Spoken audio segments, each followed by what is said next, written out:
So I'm actually not a YouTuber, so I apologize for sucking at this, but I bought this generator in February of 2025. It says it's the 2024 model. The SKU number is 71358.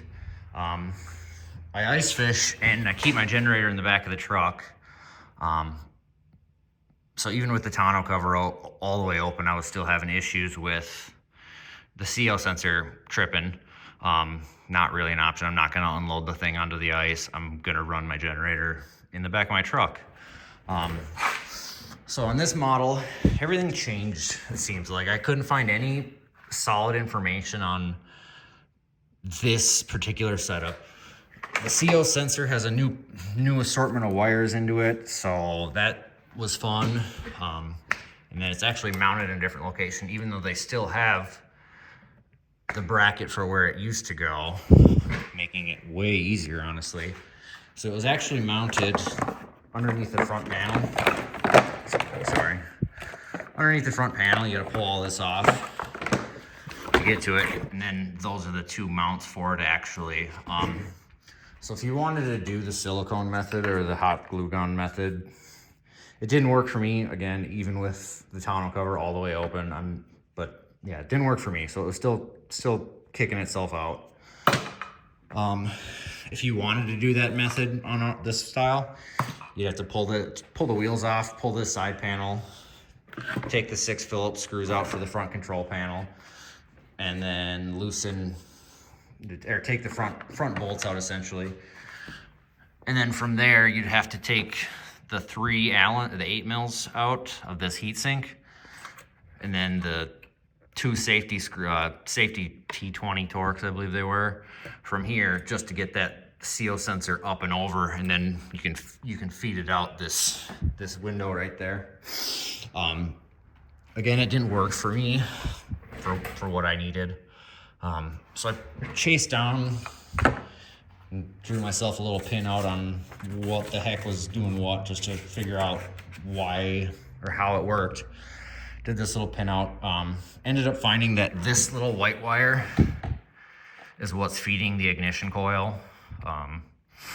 So if that were to have power, it still would have worked. Also, these brown wires, I don't know exactly what's going on inside the CO sensor, but these brown wires go inside of the actual inverter. They're for one of the coil windings. So yeah, that's essentially I just chased everything down. So what I determined was these 2 brown wires needed to be connected, such as, just pretty simple, cut them, butt connector. Put those together just so it completes the circuit. And then from in here,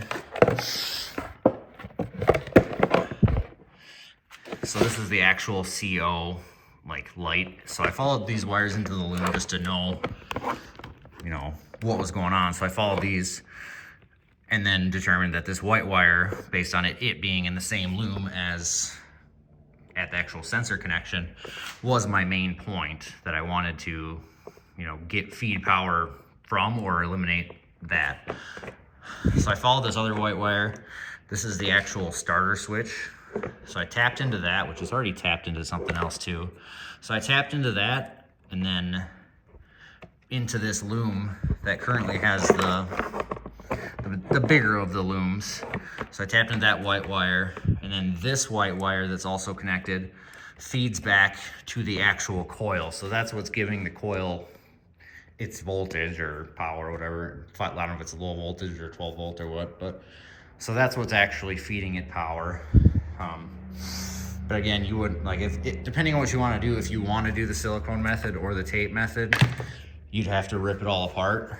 But essentially, if you just wanted to actually cut the wires and eliminate it entirely, you'd, again, connect these 2 brown wires going to the sensor,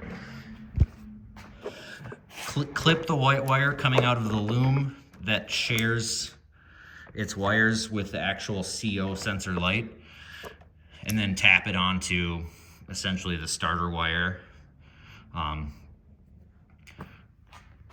That's really all I got. Sorry again, I'm not a YouTuber. I'm just trying to help some people out. This was a little bit of work, but I also like to tinker a little bit too. So I've ran it for 2 nights now in the back of a truck just as kind of a test with roughly 2,000 watts or 2,000 watts running it to it.